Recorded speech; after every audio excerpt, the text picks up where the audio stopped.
अस्सलाम वालेकुम, जाने जहां में खुश आमदीद। नॉवल यारम बाय सुमेरा हमीद, किस्त नंबर 37। आलियान किस तरह से हमेशा उसके रास्ते में आ जाया करता था और क्या बहाने बनाया करता था, और वो जो बच्चों से ज्यादा मासूम था, जो उसके लिए नित नई कहानियां बुनता था, और ऐसा करने के लिए वो कितनी ही रातें जागता रहा था। कहानियों का तो वो भी शौकीन था, आखिर मामा मेहर का जो बेटा था। अब वो कौन सी कहानियां बुनता रहा था, आइए जानते हैं। वो अक्सर उसके रास्ते पर आता और कहता, अच्छा चलो एक कहानी सुनो। रात को वो ये बहाना करता कि वो तो बस उसके स्टोर के सामने से ही गुजर रहा था और वो घर तक के लिए इत्तेफाक से उसका हमराही बन गया था और रास्ते में उसे कहानी सुनाने लगा था। और वो उससे कहती कि तुम सबको कहानियों का इतना शौक क्यों है, सुनते भी हो और सुनाते भी हो। कहानी का बहाना करके वो रात को उससे मिलने आया था, या फिर कहानी के लिए बहाना बनाया था। अमराहा उससे पूछ लेना ही चाहती थी, हम फरिश्ते हैं ना? फरिश्ते? हाँ, बच्चे फरिश्ते तो होते हैं। और शटल कॉक से कितनी ही दूर पहले वो उसे बस से लेकर उतर गया। देखो कितने स्टॉप पहले उतर गए तुम। वो तो चिल्ला ही उठी थी। अरे डॉक्टर्स कहते हैं कि अगर रात को चहलकदमी करके सोया जाए ना तो बहुत अच्छी और गहरी नींद आती है। यकीनन उन डॉक्टर्स में से एक डॉक्टर आलियान होंगे, है ना? तुम्हें मेरी बातों पर यकीन करने की आदत डालनी चाहिए। अब मुझे तुम्हारे झूठ पकड़ने की कोशिश करनी चाहिए। अच्छा छोड़ो ना, चलो कहानी सुनो। एक जादूगरनी ने एक शहजादे को जादू से गायब कर दिया। गायब मतलब वो मौजूद है लेकिन किसी को दिखाई नहीं देता, यानी कि वो सुन भी सकता है लेकिन बोल नहीं सकता। उसे ना एक शहजादी से मोहब्बत होती है, लेकिन शहजादी इस बात से लाइल्म होती है। और जादूगरनी शहजादे से कहती है कि अगर उसने शहजादी को अपनी मोहब्बत का यकीन दिला दिया तो वो उसके जादू से आजाद हो जाएगा। और अभी वो यहीं पे पहुंचा था कि अमराह कहने लगी, अच्छा फिर अब तुम पूरी करो। आलियान ने जवाबन कहा तो वो कहने लगी, क्या? यही कहानी? लेकिन कहानी तो तुम सुना रहे थे ना? ये ऐसी ही कहानी है ना, यानी कि आधी सुनाने वाली की और आधी सुनने वाले की। अब तुम ये बूझो कि शहजादा कैसे शहजादी को अपनी मोहब्बत के बारे में बताएगा। शायद उसके सरहाने फूल रखकर। लेकिन फूलों से उसे कैसे मालूम होगा कि ये वही रख रहा है? बहुत ही अजीब पहेली और गरीब कहानी है आलियान। अरे कोशिश तो करो ना। कभी बहुत फारिग हुई ना तो कोशिश कर लूंगी। और डॉक्टर्स ना ठीक ही कहते हैं, मुझे बहुत गहरी नींद बस आने ही वाली है।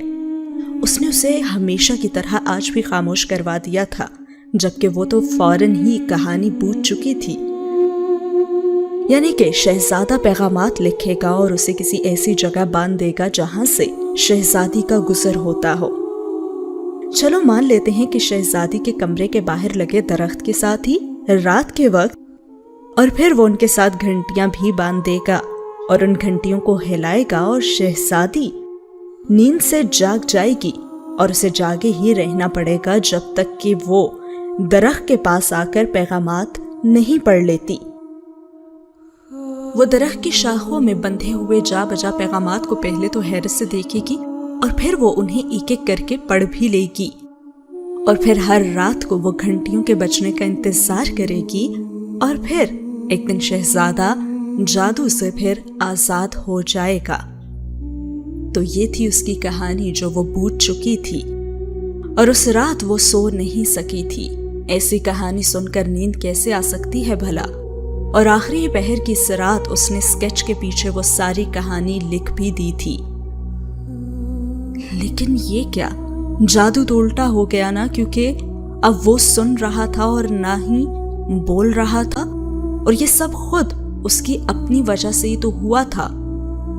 वो सब समझती थी लेकिन फिर भी अनजान बनती थी اسے یہ فخر حاصل ہو گیا تھا کہ کوئی اس پر ایسے فدا ہے، اور اس نے خود ایسی خود غرضی سیکھ لی کہ اس سے فاصلہ رکھا۔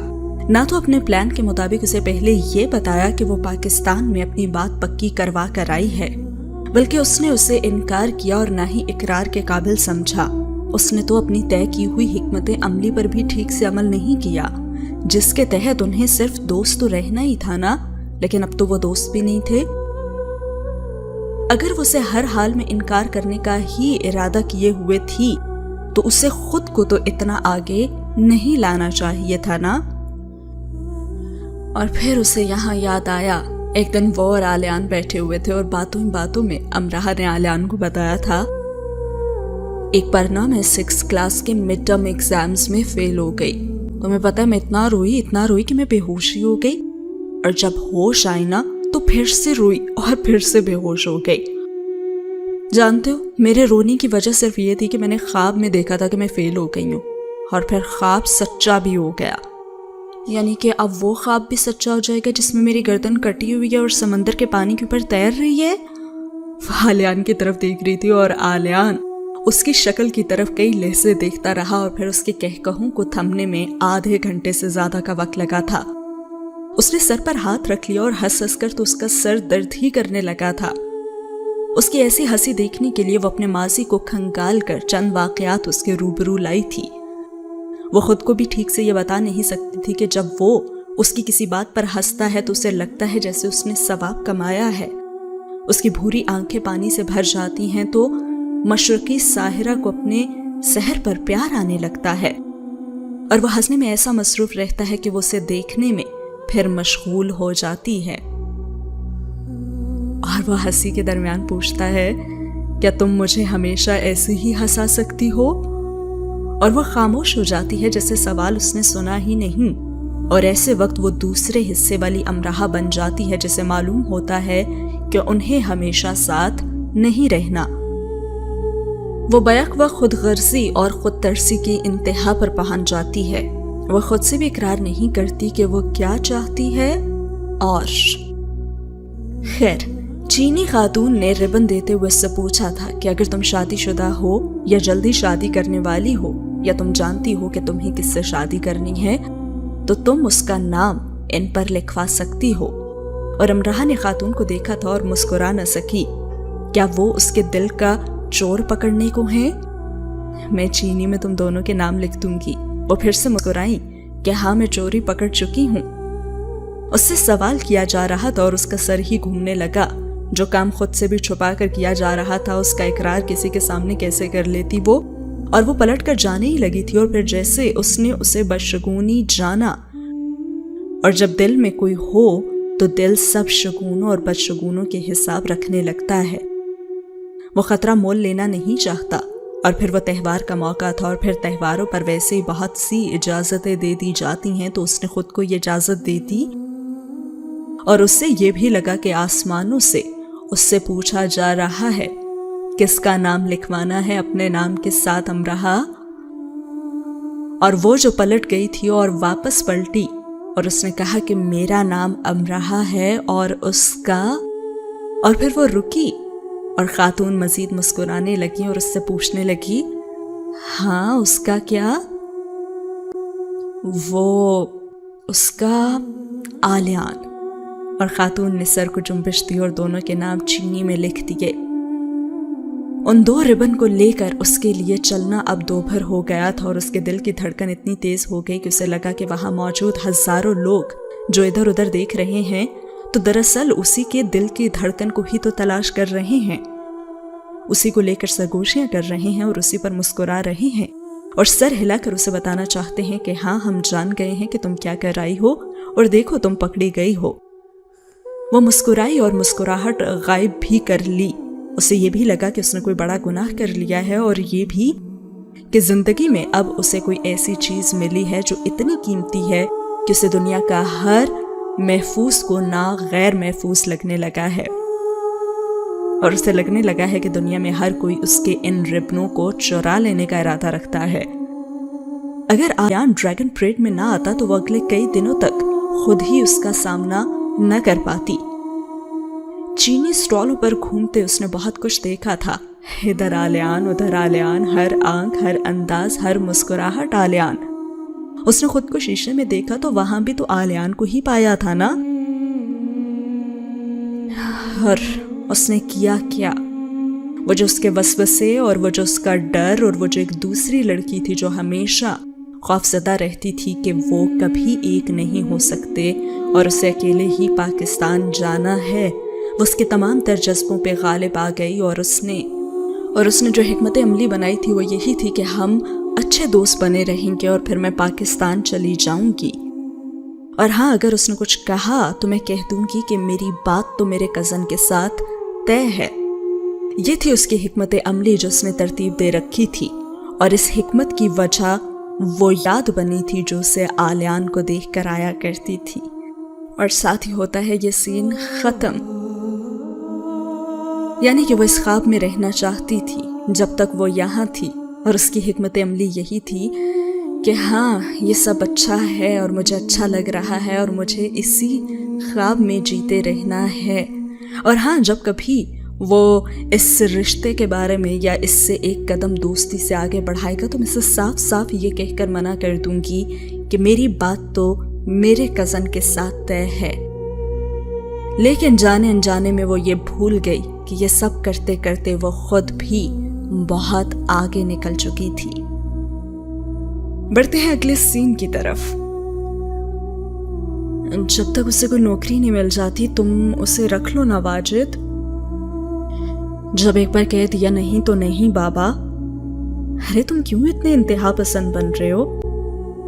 जी मैं हूं इंतहा पसंद। और क्या सुनना है आपने मुझसे? इंसान को इतना सख्त दिल नहीं होना चाहिए बेटा।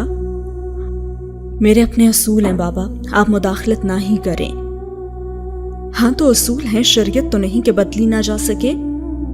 आप शरीयत ही समझ लें। और ये जुमला कि शरीयत ही समझ लें उसके कानों में उस वक्त जरूर गूंजता था जब जब उसकी नजर आलियान पर पड़ती थी, क्योंकि उनकी कॉलोनी का चौकीदार ईसाई था, अपने बेटी की नौकरी के लिए बहुत परेशान था, जो कि एक टांग से माजूर था और सिर्फ बैठने वाला ही काम कर सकता था। उसके 2 बच्चे थे और उसके घर के हालात भी ठीक नहीं थे। जहां वो पहले काम करता था वो नौकरी किसी वजह से जाती रही थी। चौकीदार दादा के पास कई बार आया था कि बाबा उसे आरसी तौर पर अपने स्टोर पर रख लें, लेकिन बाबा ने लाख मिन्नत पर भी नहीं रखा था। चंद हजार दे दिए उसकी इमदाद कर दे, लेकिन रखा नहीं। इमदाद ही लेनी होती तो नौकरी करने के लिए वो तड़प ना रहा होता। दादा ने पैसे वापस कर दिए थे। और जब जब वो आलियान को देखती तो उसे यह बात याद आती कि जो अपने स्टोर पर एक ईसाई लड़के को मुलाजिम नहीं रख रहे थे, वो एक ईसाई औरत के बेटे को घर में दामाद होने की हैसियत से कैसे घुसने देते। जिसे नौकरी नहीं दी थी उसे बेटी कैसे दे देते।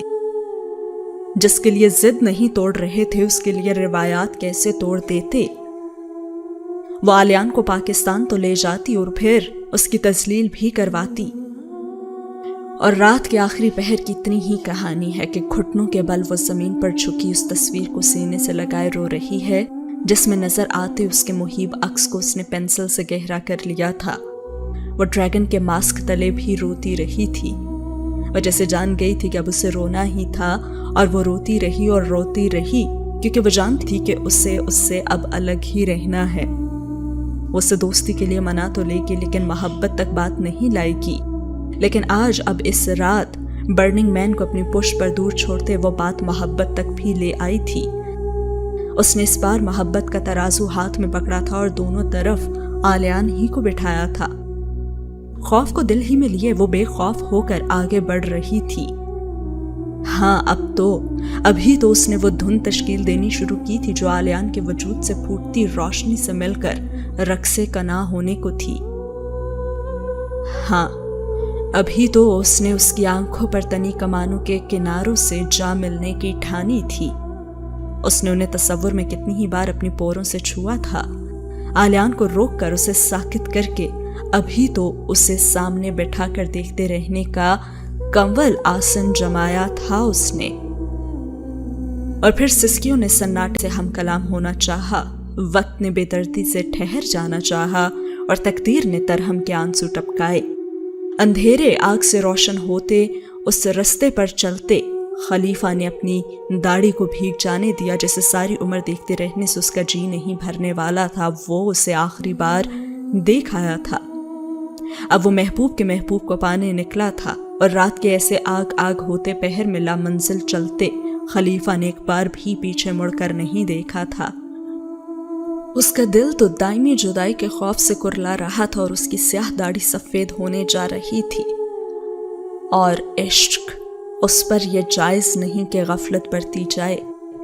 नार को पीछे छोड़ते नार को वजूद में लिए उसे लगा कि वो तब से चल रही है जब से वो पैदा हुई है।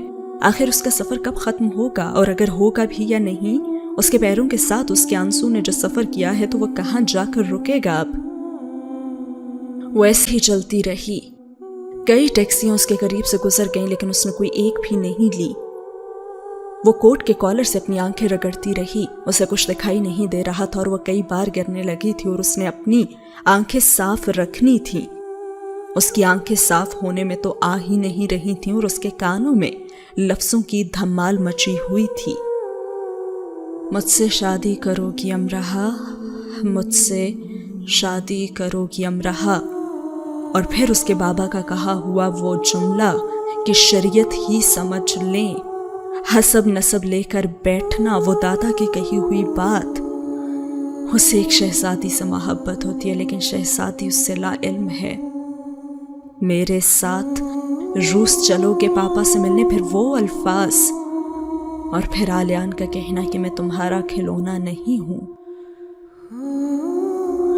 अमरहा, अब तुम्हें जो कहना है वो सुनने के लिए मैं खुद को मौजूद नहीं पाता, और जिनसे एक बार धुतकार मिले उनके पास पलट कर जाने का जुर्म नहीं करना चाहिए।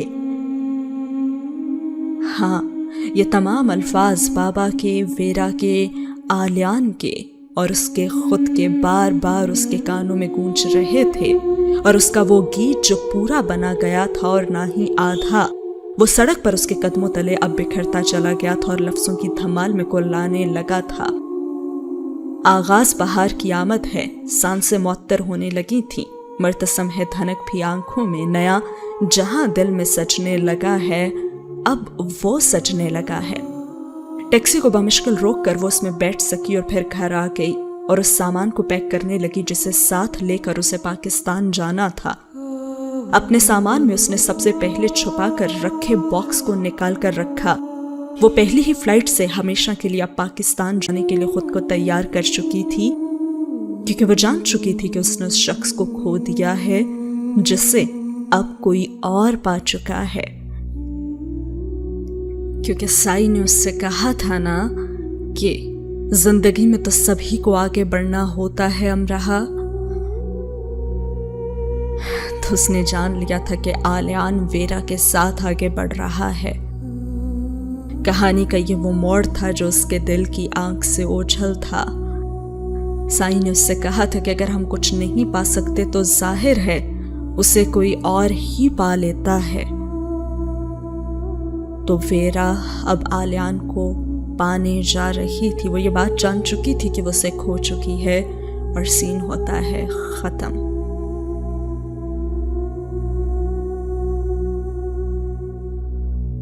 वो अपने कमरे की इस खिड़की की तरफ देखने से गुरेज कर रही थी जहां से कभी वो कूदा था।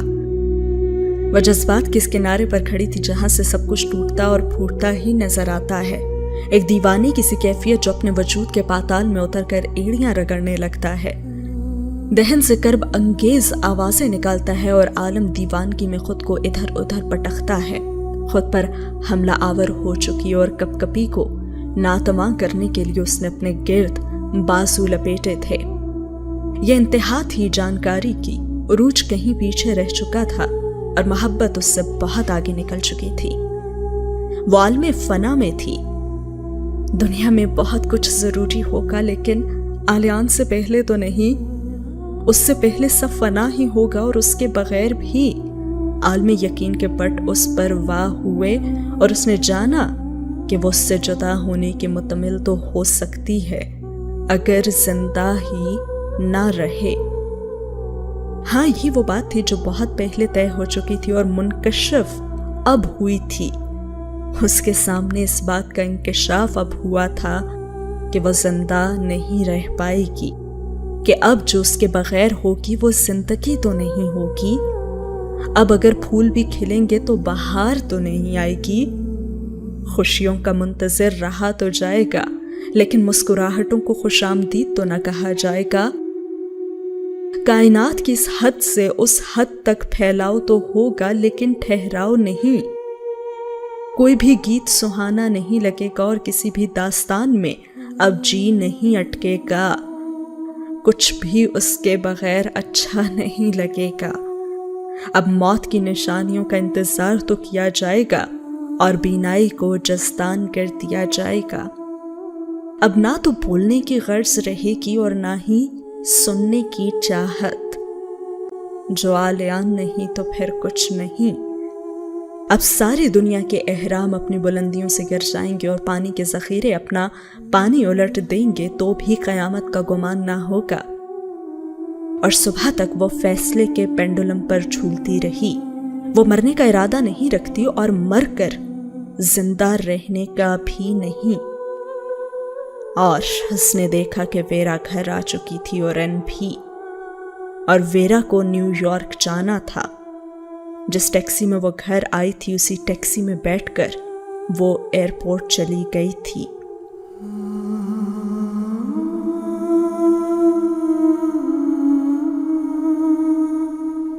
این اس کا دروازہ بھی بجاتی رہی، لیکن اس نے دروازہ کھولا نہیں۔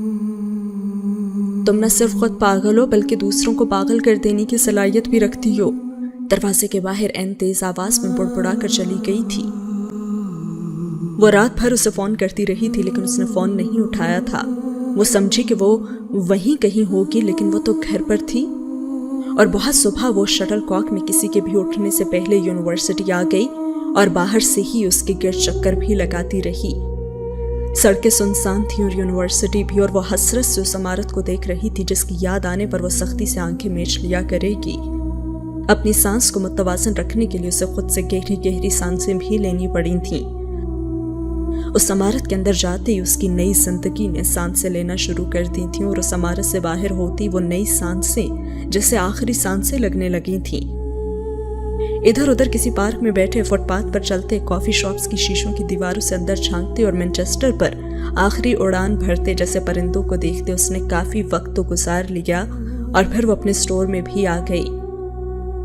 اور اسے سٹور میں آتا دیکھ کر مینیجر پوچھنے لگا کہ تمہاری ڈیوٹی تو شام میں نہیں ہے؟ اور وہ ذرا اٹک کر بولی کہ سٹور روم میں کچھ جوتے ہیں، وہ مجھے خریدنے ہیں۔ اس نے کہا کہ ٹھیک ہے، خرید لو۔ وہ سٹور روم میں آ گئی اور وہ جوتے اٹھا لائی جسے آلیان نے پہن کر دیکھا تھا، اور جو بعد ازاں اس نے ایسی جگہ چھپا دیے تھے کہ کوئی اور ورکر انہیں دیکھ کر خرید ہی نہ سکے۔ جوتوں کے وہ 3 عدد جوڑے تھے۔ مینیجر نے انہیں دیکھا تو شرارت سے مسکرانے لگا اور کہا، بے شک ان میں نقص تو معمولی ہے، لیکن میں پھر بھی تمہیں مشورہ دوں گا کہ اس شاہی خاندان کے فرد کے لیے تم انہیں بھی معمولی ہی سمجھو، اور ان 3 کے بجائے نہ تم ایک وہ لے لو جیسے میں نے ایک میگزین میں پرنس ہیری کو پہنے ہوئے دیکھا تھا۔ اور اس نے مسکرا کر کہا، لیکن اس کی تحریک سنجیدہ تھی، اور جواباً امرہ مسکرا نہیں سکی تھی اور بتا بھی نہیں سکی کہ جوتے آلیان کے لیے معمولی ہی ہوں گے، لیکن اس کے لیے بہت خاص ہیں۔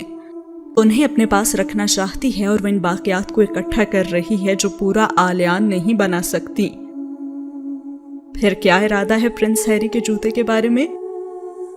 جس انداز سے آلیان سٹور آتا تھا سب کو اندازہ ہو چکا تھا کہ وہ جوتے لینے تو ہرگز نہیں آتا تھا، بلکہ ایک بار تو مینیجر نے شیشے کے پار سڑک کی طرف اشارہ کیا اور کہا، دیکھو کیا یہ وہی ہے جس نے آج تک ہمارے سٹور سے کچھ نہیں لیا سوائے تمہارے قیمتی وقت کے؟ اور امرہ تو تب چڑھ جایا کرتی تھی اور کہتی تھی کہ پتہ نہیں، دیکھو اس کی آئس کریم ختم ہو چکی ہے اور تمہاری جاب ٹائمنگ بھی۔ ویسے وہ تم سے کہتا کیا ہے کہ میں یہاں سے گزر رہا تھا تو سوچا کہ تم سے ہائے ہیلو کرتا جاؤں، یا پھر وہ یہ کہتا ہے کہ میں نے مینچسٹر کے فلاں کونے میں واقع فلاں ریسٹورانٹ دریافت کر لیا ہے جہاں ملنے والا فش سوپ اتنے مزے کا ہے کہ گمان ہوتا ہے کہ اس کے شیف نے اس پر کوئی جادو پڑھ کر پھونکا ہے۔ اور سنو، وہ پچھلے 15 منٹ سے ادھر ادھر ٹہل رہا ہے اور جو گزر رہے ہوتے ہیں نا وہ ایسے 15 منٹ تک انتظار نہیں کرتے. اگر وہ تمہارے سامنے یہ جھوٹ کھڑے تو تم مسٹری سے مسکرا سکتی ہو، مینیجر نے اس سے کہا تھا. اب تو وہ اداسی سے مسکرا دی تھی اور اس نے نفی میں سر ہلایا کہ ہیری کے جوتے نہیں چاہیے. جوتے سٹور میں ہی رکھوا کر وہ باہر آ گئی تھی. وہ اپنے واجبات لینے آئی تھی، لیکن فی الحال اس نے واجبات کو چند گھنٹوں پر ٹال دیا تھا. اس نے خود کو بھی چند گھنٹوں کے لیے جیسے ٹال ہی دیا تھا. اسے شکوہ ہونے لگا کہ مینچسٹر پر جو دھند اتر رہی ہے وہ اس کی آنکھوں میں کیوں گھس رہی ہے کہ اسے چلنے پھرنے میں بھی دشواری ہو رہی ہے. اگر ایسا نہ ہو تو وہ تیزی سے اپنے کام سمیٹ لینا، بلکہ بہت تیزی اور پھرتی سے. اور وہ جو بار بار اپنے وجود پر کسی چیز کے قائم ہونے کا پتہ معلوم کر رہی ہے تو اس سے بھی اسے فرصت ملے. اور اس کے کالے کوٹ کے اندر کیا چیز پاش پاش ہو چکی ہے، ذرا دم لے کر اس کا بھی تو حال چال پوچھے. اور پھر اس نے خود کو مینچسٹر کھوجتے ہوئے پایا. اچھا خیال تھا کہ وہ مینچسٹر کھوج رہی تھی. کئی لوگوں نے اس کے گلابی گالوں اور سرخ نم آنکھوں کو ٹھٹک کر دیکھا بھی تھا. اس پر ترس کھایا تو جا سکتا تھا، اور اس نے خود کو قابل رحم ہی تو بنا لیا تھا. اس کے اندر ایک جذبہ بار بار سر اٹھا رہا تھا کہ وہ دنیا کو آگ لگا دے، اور سب سے پہلے خود کو. اس نے نفرت سے اپنے خاندان کے بارے میں سوچا، اور پھر آخری نقطے پر ٹھہر کر وہ خود سے نفرت کرنے میں مشغول ہو چکی تھی. اس نے دبے دبے غصے سے دادا کے بارے میں سوچا اور چاہا کہ انہیں اپنے ساتھ کھڑا کر لے اور اس شخص کی طرف دیکھتے رہنے کا حکم دے جو برننگ مین کے ساتھ جل کر راکھ ہو چکا ہے. اور کیا پھر بھی دادا یہ کہنے کا حوصلہ کر پائیں گے کہ حسب نسب لاؤ؟ اس کی راہ کے ڈھیر پر کھڑے ہو کر بھی کیا وہ اپنا سوال نہیں بدل پائیں گے؟ کیا تب بھی وہ اس کے دل کی بات مان لینے پر مجبور نہیں ہو جائیں گے؟ ہر ٹھنڈی پھوار اس کا سر بھگو رہی تھی، اور وہ ان قصے اور کہانیوں میں غلطاں ہو چکی تھی جو معاشرے میں اور کتابوں میں اور ادھر ادھر بکھری پڑی تھیں. وہی جن میں سب ہوتا ہے تو بس ملن نہیں ہوتا. داستان امرہا کے ساتھ بھی تو یہی ہوا تھا نا. بہت کچھ اس نے الٹا پلٹا کر دیا تھا اور باقی تو حالات نے کر دیا تھا. وہ تو کسی کو راضی بھی نہ کر سکی، خود کو اور نہ ہی آلیان کو. دونوں ایک ہی راستے پر چلتے چلتے ایک دوسرے کی پشت پر تو آ گئے تھے. وہ اپنی وجوہات کی وجہ سے پلٹ کر نہیں دیکھ رہا تھا، اور یہ اپنی اور پانی کی دھار بنے وہ پانی کے کنارے بن گئے تھے. پورے مینچسٹر کو کھوجنے کے بعد اور گھوم پھر کر وہ واپس سٹور آ گئی اپنے واجبات لینے، اور واجبات سے زیادہ مقصد جاب چھوڑ دینے کا اندیہ ہی دینا تھا. اور اسے دیکھتے ہی مینیجر نے اسے بتایا کہ تمہارا کوئی پوچھنے آیا تھا. آلیان، اور سانس سے بھی پہلے نام اس کے حلق سے نکلا تھا، لیکن جواب آیا کوئی سائی تھا. میں نے کہہ دیا کہ تم آئی تھیں اور چلی گئیں.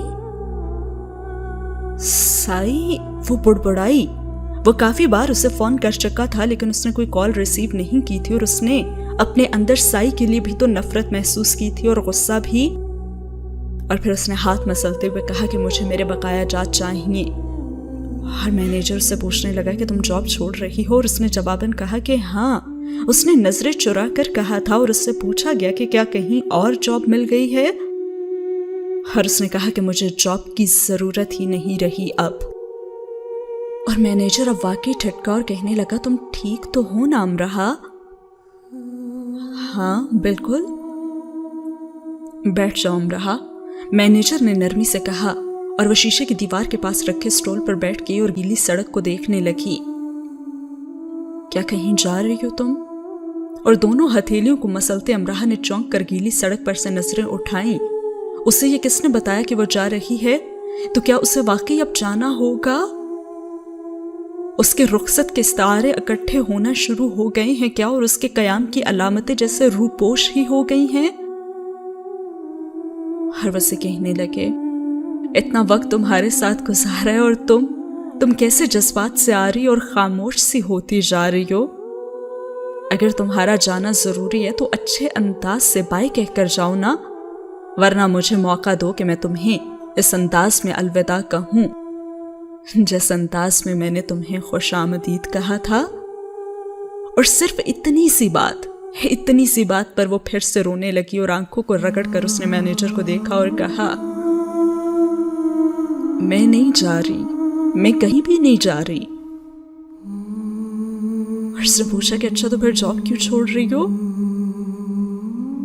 ये देखने के लिए कि क्या मैं कुछ छोड़ सकती हूँ? मैं सब कुछ छोड़ सकती हूँ लेकिन उसे नहीं। और पूरी शिद्दत से जाने का फैसला कर लेने के बावजूद मैं सारी कुव्वतें लगाकर भी खुद को रोक लेना चाहती हूँ। मुझे रोक लें प्लीज। उसने मैनेजर से कहा तो वो कहने लगा, रुक जाओ अमराहा, हाँ मैं यहीं तो रहना चाहती हूँ, तो रह जाओ ना यहाँ। हाँ वैसे भी दुनिया के किसी और कोने में मैं रह भी कैसे सकती हूँ अब भला? वो अजीब सी बातें कर रही थी और मैनेजर उसे बहलाने की कोशिश करते हुए कहने लगा, हाँ तो दुनिया के इस कोने के अलावा तुम्हें कहीं और रहने की जरूरत भी नहीं है। नहीं, यहाँ भी अब मेरी जरूरत नहीं रही, यहाँ भी मैं नहीं रह सकती और यहाँ से मैं जा भी नहीं सकती। उसे इतनी जल्दी क्यों थी? मुझे हंसाने और रुलाने के काम उसने इतनी जल्दी जल्दी क्यों कर लिए हैं? उसने मैनेजर की तरफ देखने से अब गुरेज किया था और मैनेजर विलियमसन हमदर्दी से उसे देखने लगा और कहने लगा, वो जूतों वाला ना? बहुत कुछ तो वो पहले ही समझ चुका था और अब मुकम्मल समझ रहा था। और वो कहने लगी, मैं अपने जाने का सामान कर रही हूँ और खुद को रोक लेने का भी। मैं बुरी तरह से मुंतशिर हूँ। मेरा एक हिस्सा मेरी मिट्टी में है और एक उसके वजूद में। मैं खुद को कहाँ खड़ा करूँ और कहाँ से चलता करूँ मैं फैसला ही नहीं कर पा रही। विल्सन, मैंने उसे खेल नहीं समझा था लेकिन बस मैं खेल की तरह उसे खेल गई। इसीलिए तो मोहब्बत में हार जीत होती है। अगर हम उससे ना खेलें तो ऐसा तो ना होना सिर्फ जीत ही हो और बस जीत। और विल्सन मेज के किनारे से टिक कर खड़ा हो गया और अमराहा उर्दू में बोल रही थी। उसे अल्फाज समझने में दिक्कत थी और महसूसात समझने में तो हरगिज़ नहीं। कहने लगी, मैंने हर खूबसूरत शय की तरफ सर उठाकर देखा है, आंखें गाड़ कर और दिल जमा कर, फिर भी मैं ये यकीन हासिल नहीं कर पाई कि मैं उनके सहारे जी लूंगी, वो मेरे लिए कुछ तो सहारा बन जाएंगी। देखो ना ये सड़क पर चलते हुए लोग और ये हंसते मुस्कुराते लोग मुझे कितने कितने हैबतनाक लग रहे हैं। और ये आसमान से बरसती फुवार मुझे उस पर तरस भी आ रहा है और मुझे ये कैसी हकीर भी लग रही है। ये मेरे आंसुओं से मुकाबला कर रही है। और मैंने सारी बड़ी नेमतों को गिन कर देख लिया है। उनके अंबार भी मुझे दिए गए तो मेरे लिए राई बराबर खुशी का सामान ना हो सकेगा। मैं कभी हिसाब में अच्छी नहीं रही और देखो आज हर गम के जवाब में वही निकलता है और हर खुशी के सवाल में भी। आज तो मेरा हिसाब भी अच्छा हो गया है। और फिर मेज पर रखे टिश्यू बॉक्स को विल्सन ने उसके आगे करना काबिले तहकीर जाना। वो बच्चों की तरह अपने किसी प्यारे खिलौने के टूट जाने पर नहीं रो रही थी और उसे लाड से चुप करवाया जा सकता था और ना ही तसल्ली से। अब सिर्फ उसकी आंखें खुश कर देना काफी नहीं होगा। और फिर वो कहने लगी, मैं सोचती हूँ कि अगर अपनी हथेलियों पर आंसू बहाती रहूं तो शायद मेरी किस्मत बदल जाए। और उसकी आवाज इतनी धीमी थी कि उसे सुनने के लिए कान उसके मुंह के पास ले जाने पड़ते। और उसने तो साबित किया कि वो खुद अपने आप ही से बात कर रही थी। मैं उसे कभी ये नहीं बता सकी कि वो मुझे कितना अच्छा लगता है। अब उसे कौन बताएगा कि अमराहा ने उसे कितना पसंद किया है, इतना कि मैंने उसके पलट जाने पर भी उसकी पुश्त को ओझल हो जाने तक भी देखा है उसे। उसके सामने आने पर मैंने अपनी नजर से उसकी नजर उतारी है। अगर वो मुझे ना मिला होता ना تو مجھے یہ کبھی معلوم ہی نہ ہوتا کہ خدا کی رحمت کیسے انسانی صورت مجسم ہوتی ہے، اور اگر کرم اور مہربانی کی کوئی پہلی صورت ہے تو وہ اس جیسے انسان کی زندگی میں شامل ہونا ہے جسے میں کھو چکی ہوں۔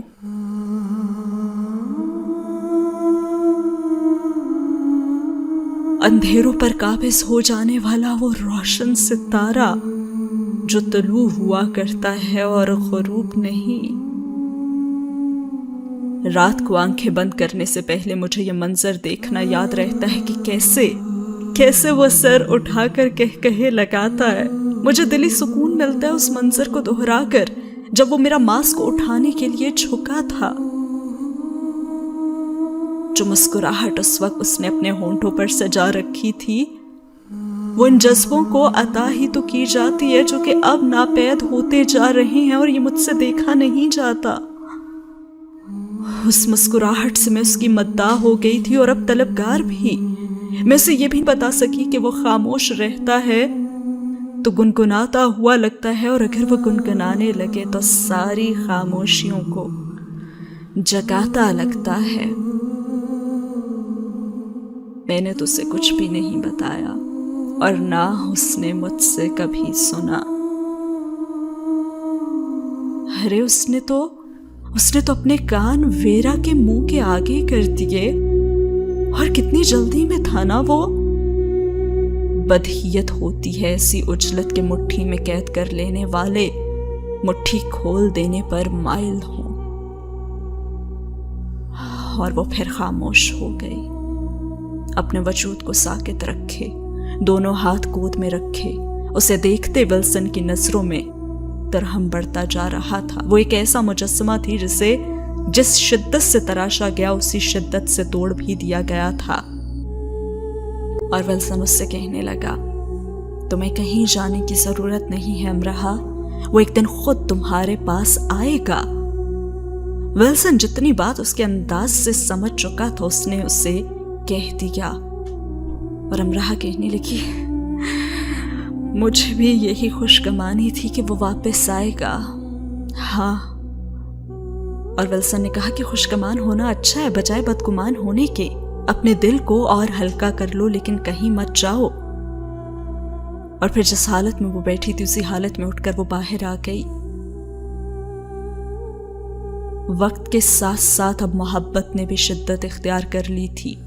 ڈریگن پریٹ تک وہ کچھ اور تھی لیکن اب کچھ اور تھی۔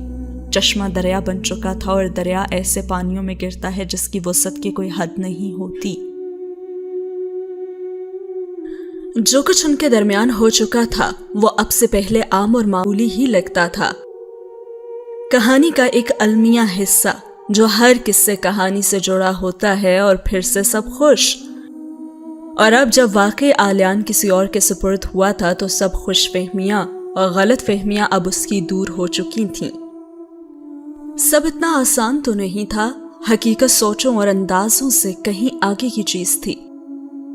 اس نے ہاتھ میں پکڑے شاپر کو دیکھا اور سوچا کہ کیا وہ اتنے سے آلیان پر راضی ہو جائے گی؟ نہیں، ہاں نہیں۔ اور پھر خود سے کئی ہزار بار یہ سوال پوچھ چکے اور اس کا جواب جان چکے اور اپنا سب کچھ ہار چکے آلیان کو جیتنے کے لیے اس نے ایک آخری جوا بھی کھیل لینا چاہا۔ اس کے خاندان کو حسب نسب چاہیے تھا، اور اسے وہ خاندان کے نام پر اس کے پاس کچھ تو ہوگا، ہاں کوئی تو، اور نہ جانے وہ کوئی کتنا معتبر ہو کہ اعتراض کا سوال ہی نہ اٹھے۔ اور وہ ویرا کو ہاں کہہ چکا ہے تو نہ بھی تو کہہ دے گا نا۔ امرہا کے ہاں کے بعد کسی نہ کی گنجائش تو نہیں رہے گی نا۔ اس نے سوچا اور پھر کوٹ کی جیب سے فون نکالا اور کافی دیر تک اس کو دیکھا۔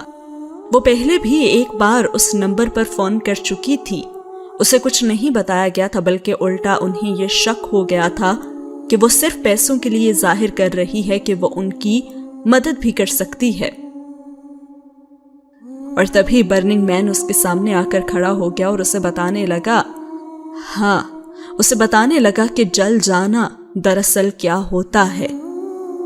لیکن برننگ مین یہ نہیں جانتا تھا کہ آگ سے جل جانا जुदाई की आग से जल जाने से बहुत कम तकलीफ दे होता है, और हाँ वाकई में बहुत ही कम, और सीन हो चुका है खत्म। तो अमराह जो आखिरी जुआ खेलने वाली है उसको जीतने के लिए, आलियान को जीतने के लिए, तो क्या वो वाकई जीत पाएगी? तो यहाँ पे ये जो नंबर है जिस पे वो कॉल करने जा रही है, जी हाँ ये वही नंबर होने वाला है जो कुछ टाइम पहले एक शख्स जो आलियान को ढूंढते हुए अमराह तक आया था और उसे पैसों की पेशकश भी की थी, तो उसी से वो दोबारा राब्ता करने जा रही है कि कहीं से आलियान की फैमिली का कोई तो मिले, कोई तो हसब नसब, और हो सकता है कि वो हसब नसब या जो उसका रिश्तेदार है वो इस कदर मोतबर हो कि किसी सवाल की कोई गुंजाइश ही ना रहे, तो उसके खानदान वालों को हसब नसब मिल जाए और उससे वो क्या होगा जानेंगे हम आने वाली एपिसोड में। अपना फीडबैक जरूर दीजिएगा कमेंट सेक्शन में, कैसा लग रहा है आपको नॉवेल जरूर बताइएगा। और साथ ही साथ जो मैंने दूसरा नॉवेल स्टार्ट किया है ज़ैद जुल्फ़िकार साहब का मजनू, मोहब्बत की कहानी, वहाँ भी एक जारी है। उम्मीद है कि आपको दोनों ही नॉवेल्स पसंद आ रहे होंगे। फीडबैक जरूर देते रहा करें ताकि आपके लिए इसी तरह की स्टोरीज हम भी लाते रहें। बहुत शुक्रिया, अल्लाह हाफिज।